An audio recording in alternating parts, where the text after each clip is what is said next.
Hi, Jeff Fennick here from Australia, former three-time world champion. Started boxing in 1981, represented Australia at the Olympics in 84.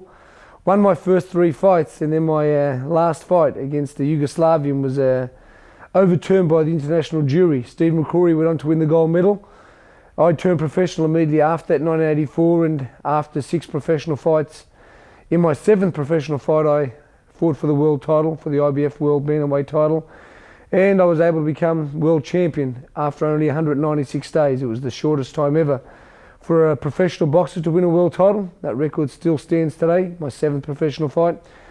Very, very lucky also. About 4 or 5 fights later, I was able to fight the Olympic gold medalist Steve McCrory in a fight billed as Olympic Revenge. I was able to eventually knock Steve McCrory out in the 14th round in a defence of my IBF world title. A year later, I won my 2nd world title. I won the junior featherweight WBC world title against Samart Pakaroon from Thailand. I won that in the 4th round knockout. So I won 2 world titles, which made me the first Australian ever to achieve that feat. A year later, I moved up another weight division after defending that title 3 times. I moved up to the featherweight division, and I fought a Puerto Rican named Victor Callejas, who was a very, very dangerous puncher from Puerto Rico. I was able to defeat him by stopping him in the 10th round and becoming one of only 11 fighters at that time to hold 3 world titles. So my dream was to be the first boxer to win 4 world titles and to be undefeated. I ventured over to Las Vegas to fight one of the great fighters of all time, an African by the name of Azuma Nelson. We fought at the Mirage at Las Vegas on the undercard to Mike Tyson and Razor Ruddock. I think most people who watch a fight realise that, again, I was handed a pretty rough decision, but Azuma Nelson was a great fighter. I was robbed of my opportunity of winning my 4th world title. I continued to box for a couple of years after that.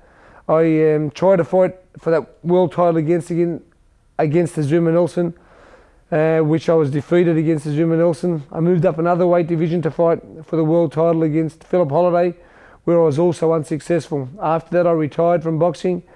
During that time of retirement, I was very, very lucky. I was inducted into the International Boxing Hall of Fame in Canastota, New York, which was a huge highlight for me. In 2002, I was voted Australia's greatest ever fighter from the WBC, which again was another huge honour because Australia's had some great boxing champions, Costa Tszyu, Lionel Rose, Jimmy Carruthers. So to be voted Australia's greatest ever fighter was certainly a huge highlight for me. After all my boxing career was over, I decided to get back in and do something for the sport that had done so much for me, and I began to train boxers. Slowly, as I began to train them, I began to manage them and also promote. Today, I'm one of Australia's leading boxing trainers and promoters.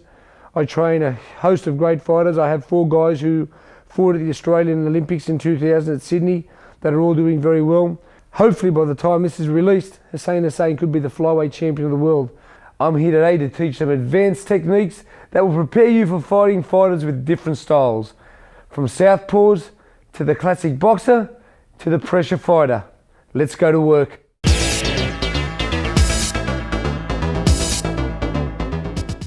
Hi, we're now going to go through with showing you some of the advanced techniques. First of all, how to box a southpaw. Hussein will come in here and he'll stand in the southpaw position. Southpaw is somebody who leads with their right hand. So if they're leading with their right hand and I'm boxing against this guy, I'm going to have to make sure that I move outside his jab. I start from the outside. One of the classic punches to throw against a southpaw is a straight right hand. What we want to do is we want to try to be on the outside of all time. So as I'm boxing, I'm on the outside of that jab, making sure that he can't hit me with his best punch, which is his left hand. So if I'm on the outside, if I'm on the inside here and I move inside, I'm going to be hit with a straight left hand. My hand's up nice and high and I'm moving outside. I'm outside the danger punch, which is his left hand. A couple of good punches to throw against a southpaw, like I said, is the overhand right. Another good punch to throw against a southpaw is, just he's there, right hand to the body and coming back with our left hook. Again, right hand to the body, coming back with the left hook.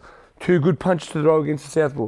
Another one is, just as we're boxing with that southpaw, is going outside, staying, and using that hook lead over the top of the jab, over the top of that right jab, coming over and using that hook over the top of a right jab. Again, we slip outside the jab, and we come back with our own hook. This way we're outside the punch, we cannot get hit with the left hand. Again, we're boxing a southpaw, very good punch, always to lead with the right hand. Outside the jab and right hand lead. Shortest way to hit him is with that right hand. Most boxers, when we're boxing, will have their hands up, and they have a tendency to move this way all the time. So if we're moving this way, we're moving into the left hand. So very important, always thinking when we're fighting a southpaw, we're moving to the outside, we're moving to the outside, and bring that right hand into play. Stay here. Again, right hand, yep, right hand, left to the body, left to the head. Here we go, right hand there, or right hand over the top, left rip, left hook. 3 beautiful punches to throw to southpaw. Right hand lead, left to the body, which will bring that hand down there. When that hand comes down, we finish with the left hook. Again, we should be in position to throw a punch again, which would be the right hand. 4 punch combination. 1, 2, 3, 4. And again. 1, 2, 3, 4. Always moving the feet, always advancing the feet. If the feet stay in the same position, and I've punched my opponent and he's moved, these punches will not land. Very important. Moving the feet. Feet have to move with our punches.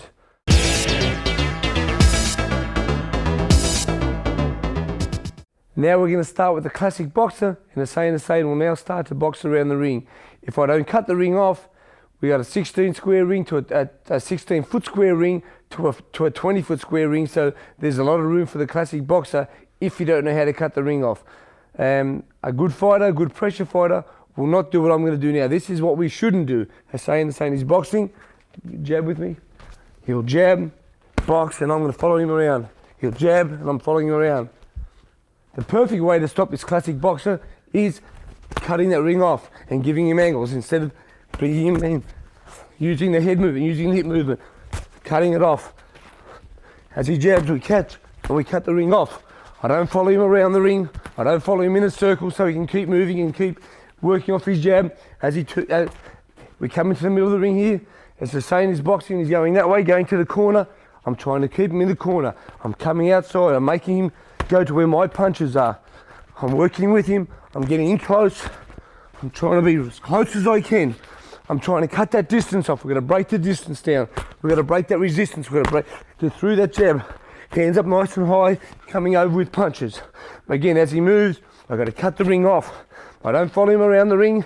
If I follow him around the ring, I give him room to work all the time.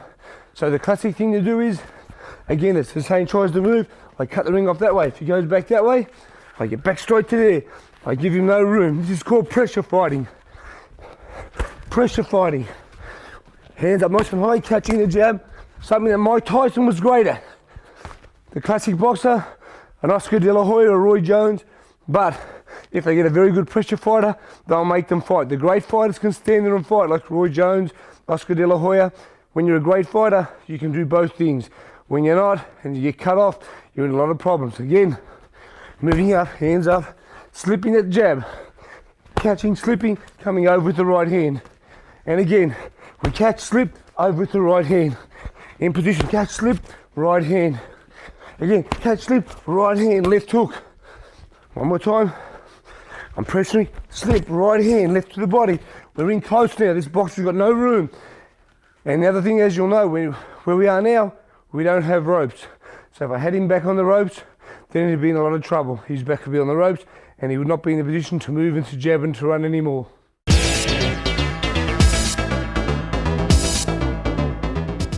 Again, to cut off the classic boxer, we must have good balance and good feet. One of the most important things is my feet are wide apart, my balance is there. As Hussein walks this way, I step across. I don't have my back foot following my front foot. My back foot goes first, I step across. I'm stepping across at all times and going outside, outside, outside. If he steps that way, then the front foot goes in there. So I'm not ever crossing my feet. The feet are very, very important. To cut this guy off, if my feet aren't good, I will not stop him from moving. So the feet got to nicely balance. As he jabs, I'm going to get out the outside. Outside. The feet are always moving to the outside, making him go to where you want him to come to. So, for instance, if I get him out here now, I'm ready for, as this one comes here, I'm ready to throw the right hand. If he steps back the other way and I'm here, I'm ready to either throw the left hook to the head or the left hook to the body. So 2 punches, you're always ready. As he moves this way again, I'm ready to throw the right to the body or the right to the head. As he moves this way, if my feet are in the right position, I'm ready to throw the left hook to the body or the left hook to the head.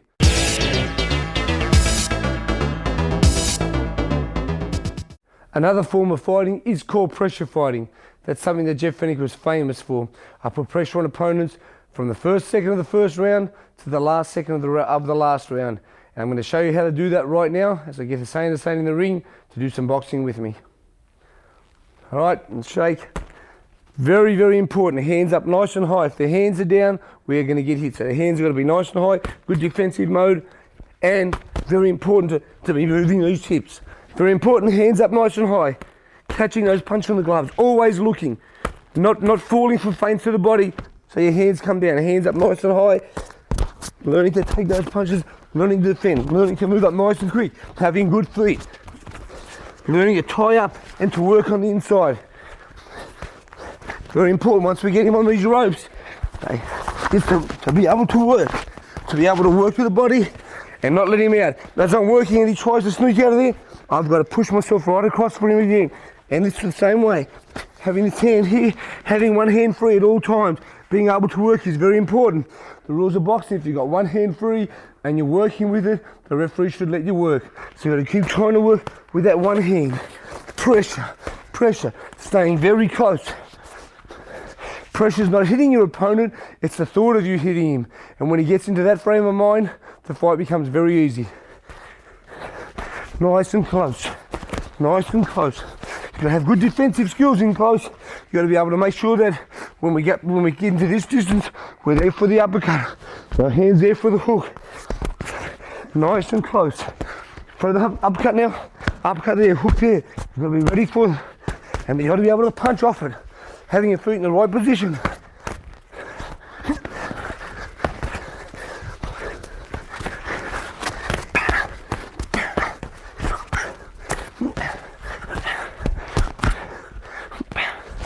Always bringing that right position. Pressure fighting. Pressure fighting. Getting in there. Being able to work that body in close. And giving yourself room to come back with punches over the top. Very, very important. Another thing you've got to realise, while me, Jeff Fenech, I'm in here punching this guy, and he's going backwards, I'm nullifying the punching power of my opponent. Very, very hard for a fighter to punch with any power in a backward motion. Very, very difficult. Coming forward, me coming forward, I've got my weight coming with the punches. Me going backwards, nullifies all my power. So the pressure fighter wants his fighter going backwards at all times, pushing him backwards, not giving him any room to punch, especially with power. Always moving around, moving your opponent backwards. No power.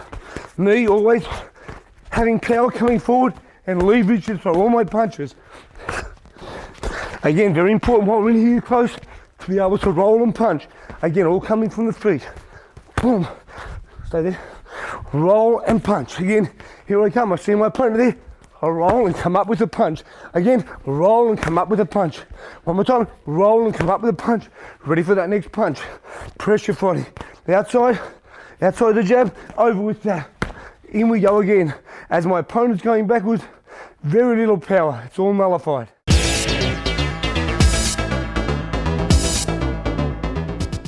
And now I'm going to show you how to prepare to fight against one of those fighters, a pressure fighter. Very important, have very good legs. You have to be able to dictate and move around that ring. Up we come, nice distance. And when that fighter does get there to lock you in, you've got to be able to learn to tie him up nice and tight. Hold until that referee tells you to break. Start again. On the outside of that jab, you know. Good angles, got to have good angles. Come, good feet. Got to have good pivoting feet. So as he throws that right hand, pivot out of the way. Back with a punch again. Back to the center of the ring. Very important to try to stay in the center of the ring against these guys who are pushing you up, trying to push you backwards. Pressure fighters, very important to stay in the ring. If a pressure fighter gets you in that corner, then you're in trouble. But when he gets you in the corner, very important to learn to tie that boy up. Tie him up nice and tight. Just tie him up until that referee tells you to break. As soon as he says break again, we're going to try to get back in the middle of the ring, working off that jab, bringing him onto punches, not letting the pressure fighter set himself. As soon as that pressure fighter sets himself, gets you back on the ropes, then you're in trouble. Very important again, if I haven't trained, if I haven't conditioned my legs from this pressure fighter, the first thing that'll go will be the legs. And when the legs go, everything else will go after it. Very important, good legs, nice strong jab, keeping the pressure fighter away. Right in and out. Yeah. Pressure fighter's coming, right hand and out. And again, pressure fighter, right hand and out of there. You leave the pressure fighter there, back in the center of the ring. He comes again, right hand and out. Left hook, pressure fighter comes up, left hook under, and we're out of there, ready to punch again. And again, the pressure fighter's coming up, hands are up. Good. Always my eye on the opponent. Always eye on the opponent. Again, a little pivot, and ready to punch again. Back to the middle of the ring, working off the jab. The most important punch is that beautiful jab, pumping it out, ready for the uppercut. When that little pressure fighter comes in, he's really nice and close to you. Nice distance, uppercuts. Very important punch. Uppercut, uppercut, uppercut, and hook. Very, very important punch for a pressure fighter, or to keep a pressure fighter off you. As the pressure fighter's coming, he's always in that bend, he's in that crouch. If we can get his head up and make him think of something coming up, we've already got him thinking our kind of fight. So that's how to counter a pressure fighter. Okay. Another thing with the pressure fighter, those little guys that are pressure, like the Joe Frazers, they love to hook. As they hook, the best counter punch for a hooker is to hook with a hooker, because usually when they hook, they drop this right hand. So it's very, very important that if I'm going to throw a hook and I throw it properly, that this right hand's kept up. Usually, like I said, as a hooker throws a hook, he hooks and he drops that punch. If you catch his hook, he's usually open to be hooked as well. So we're in close, I've gone under that punch there, I've gone under this right hand, I've get ready for the hook, the right hand comes down automatically. So you hook with the hooker, so nice, as that hooker goes to hook me, boom, we hook together. Very important, when you're fighting a good little hooker like a Joe Frazier or those little Mike Tyson guys, you've got to keep that right hand up nice and high as we're going under the punch. As we're going to hook, which is a very dangerous punch to throw, we must have the right hand up to counter the other hooker.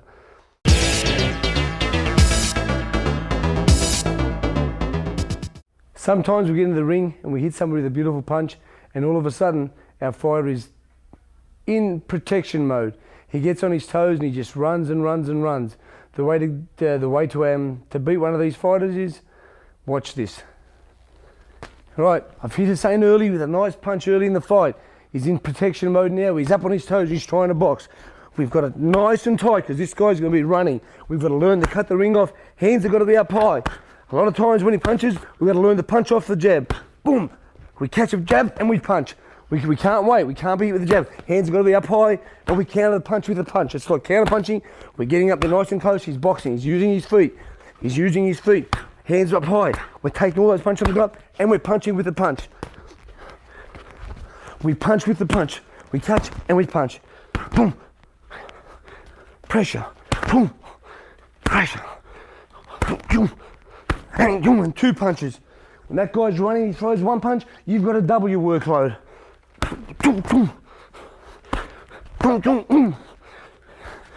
Pick the pace up. In a 20-foot square ring, it's very, very hard to keep running. I don't care who you are, whether you're Sugar Ray Robinson or Sugar Ray Leonard. If you've got somebody in there who can cut the ring off, they will catch you. But the great fighters like the Leonards, like the Robinsons, they were able to stand there and fight as well. They were able to deliver deadly blows from in close as well as while they were moving. So very, very important for perfect preparation to get them feet right, do the road work, and do that very, very early interval training to make sure we can last the rounds and do the distance.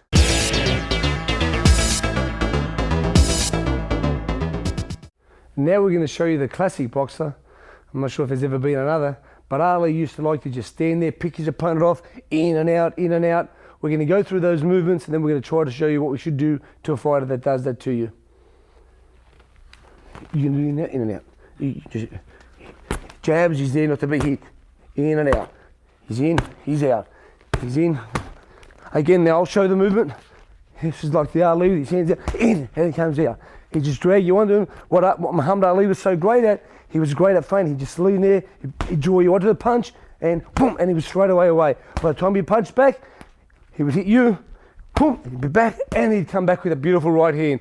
Ali didn't have power, he had that speed, and speed equals power, and he was just so brilliant that he could just draw you into a punch, he'd jab you, and he'd just put that little finishing touch of the right hand on you, and they were the punches that knocked most people out. For me, the way to counter that is, again, to have a very good defense. Get them hands up nice and high, and we've got to be able to try to walk through them and slip the punch. Very important to be able to slip. Great movement, great boxers, great pressure fighters have good hip movement. If we don't have hip movement, you're going to be a stationary target and you'll get hit very much. So outside, we'll go outside the jab, then outside the right hand. Out, again, out. When we're here now, we're there to punch. We can't just make a miss and not punch.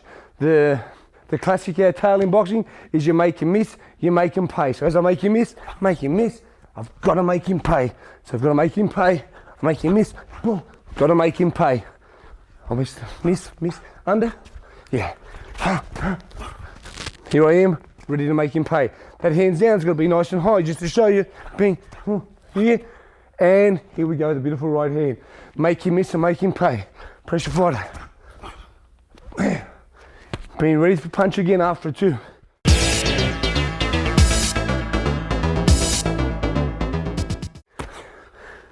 Another thing that Ali was famous for, we all know, it was rope to dope. And you've got to learn, because there will be some stage in a fight where you are backed up against the ropes, and we've got to have good defensive skills while we're on the ropes. We've also got to know how to hold and tie up, and we've also got to know how to turn our opponent inside out by turning him, being in the defensive mode as your opponent's punching, to being able to have a quick little turn and have him on the ropes and you out of them. Although there's no ropes there, so what happens is I've gone from a defensive mode just to being able to turn my opponent to be in attacking mode. Now he's on the ropes and it's my turn to start attacking. So I've gone from a defensive mode. I'm making sure, now remember, we're nice and close here. We don't have to hold these here, because if we hold these here, we will be hit with the uppercut. And that's the punch that a pressure fighter that's got you in on the ropes is trying to deliver to you. So we've got to cover that chin. We've got to cover that chin. Got to cover. And we've got to fire off with him and then turn him out of there, and we're ready to attack again ourselves. In that one movement, we go from defense to offense, and then it's my turn to start to work. So very quickly, while we can't hit him while he's back turned, if the ropes were there, he'd be turned and his face would be facing me. Face me. Turn and my turn to work. Again, defensive skills on the ropes. Showing your defensive skills on the ropes. You go to the body. When somebody goes to the body, the best form of defense to the body punch is just a little slip, just a little tiny turn. Have to hit you to the body there, a little turn. Go to the other side in the middle. All defensive skills. None of this is going to happen if I'm not watching my opponent. If I've just got my head down and not thinking about what's happening, I will not cover the punches. Always very important, staying focused. Seeing what punch your opponent's going to throw. Seeing what we can counter punch from that. Seeing when we can counter punch. Seeing the openings. We let him throw a punch to that side. He throws to that side, I'm in position to throw a left uppercut. So we're drawing this guy in to throw punches at me so I can make openings to punch back. Defensive skills here.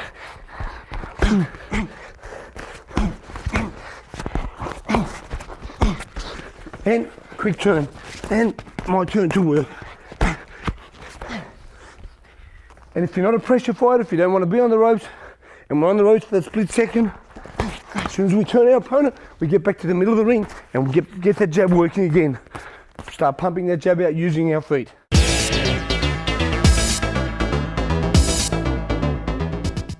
Another important part about being in close is having your weight leaning forward. If I'm backwards again, I'm in big trouble.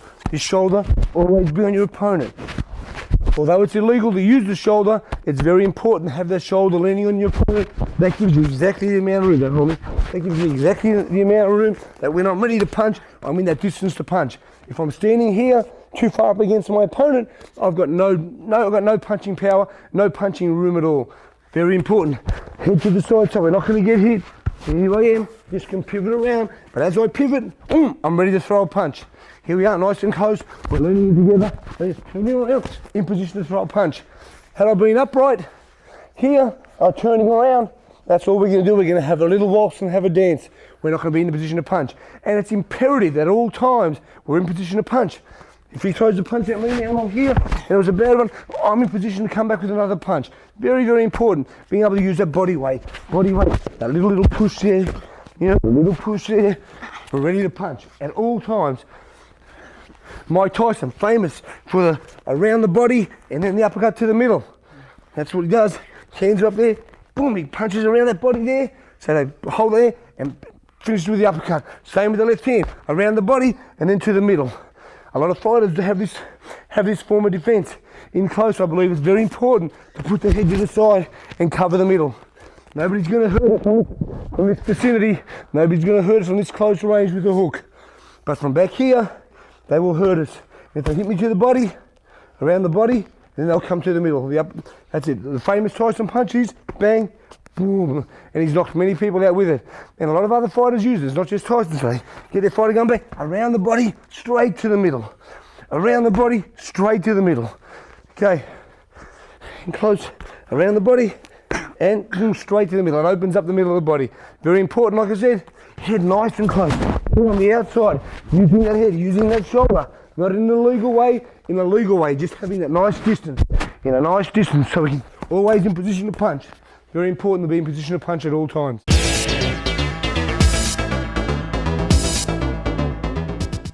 Yep, this is still me, Jeff Fennick, with this title headgear on. I'm now going to go through a couple of sparring drills that we do with my opponent.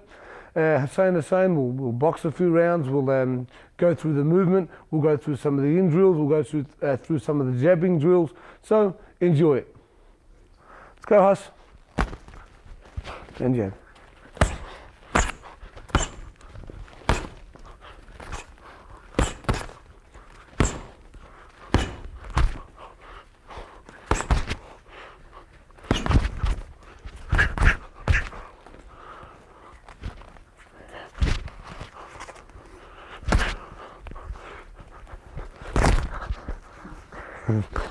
Go.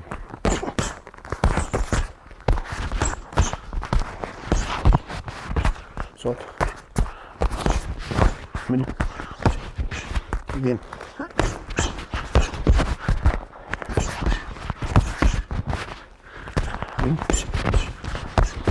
So, you see those 4 punches? Every time he threw them, I was in position to watch and to make sure that I caught them properly. Had I not been, and I just took that one punch, I would have been open for the other punches. My hands are up nice and high. I caught the first, up again. I caught the first 2 on the arms. Again, slowly. Caught the first 2 punches on the arms. Knowing that the next punch was going to be the uppercut. Caught the uppercut, caught the hook. Ready to counter punch myself and come back. Very important. If we just stand there and take punches, your opponent will keep on punching. We've got to be in the position to punch back in. Let's go, full punch.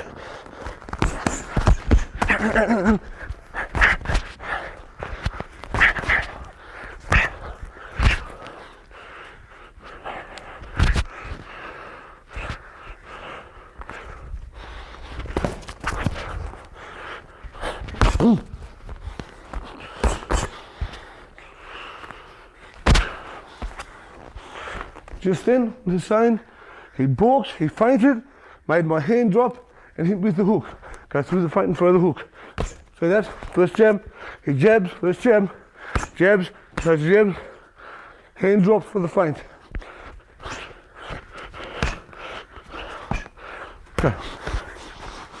And close. Very important, like I said, about being nice and close, getting in that position, ready to punch, boom, to the body. The body is important.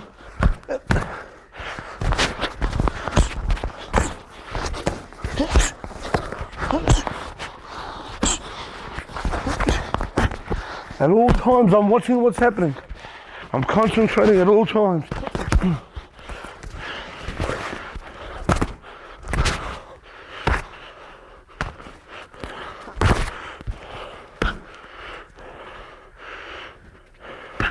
A good fighter that's done all this conditioning will let somebody jab into the body for this reason.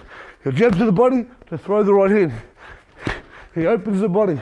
I'm going to open the body so Hussein can throw a body shot at me. So I can bring him onto the right hand. The sucker punch, boom. He goes to the body. I come for the right hand, left uppercut, or left hook after that. Let's go through it again. Boom, boom. In position ready. I draw him in. Now he's going to the body. Overhand right, left hook. Okay.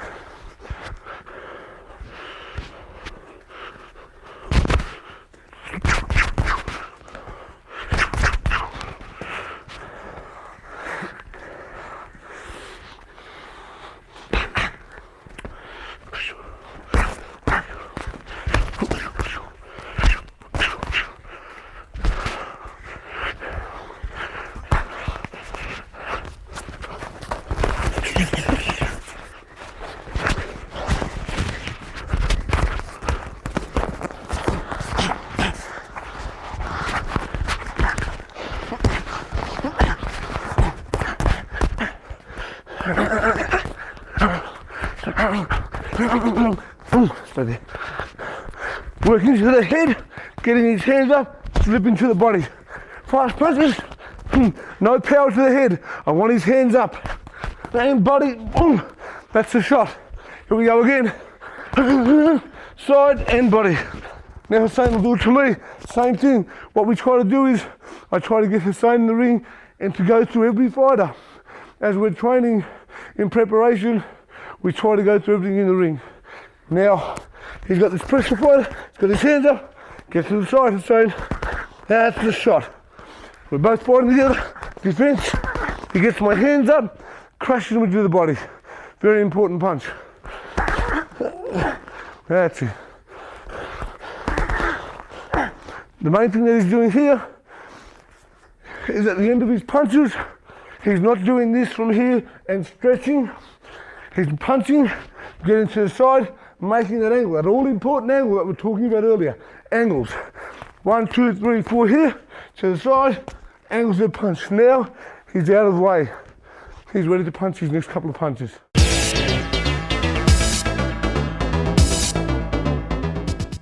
A lot of times in the boxing ring, it can turn into a chess match. Two guys looking, trying to out-jab each other. Very important.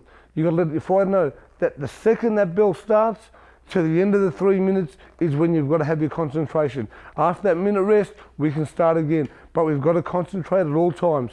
Two guys in a boxing competition, like a chess match, they're out there thinking. They're boxing. They're just boxing, continually thinking. Sometimes you'll hear the boos from the crowd, they get a little bit boring.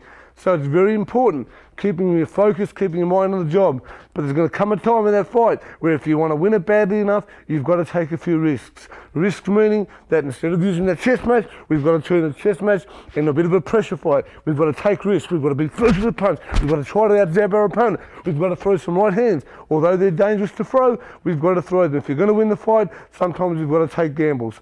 And if it's a calculated gamble, again, if you've gone through it in preparation, it'll be okay. Let's box. This chess match is happening. First one hand a minute. Get into my glove. Into my glove. I'm checking jabbing. We're just jabbing, we're both thinking. The same as you decided, he's got to take this into his hand. Bang, so he throws the right hand. And he's in position for his next punch. That's it, the left hook. Okay. Well, that was just jabbing. We're trying to outthink each other. One of us has got to take a risk. So somebody's got to throw that punch. It's got to be that lead punch. We've got to take a little bit of a risk in the fight. Once we've taken that risk, we've got to continue to work. Usually in the fight, the referee, the judges are going to look at that guy who's more aggressive. If there's a fight and it's close, they're going to look for the aggressor. They're going to look for the guy who makes the fight. So that's why that fitness and all that hard work is very important. As long as we've got our opponent going backwards, you're in a dominant position.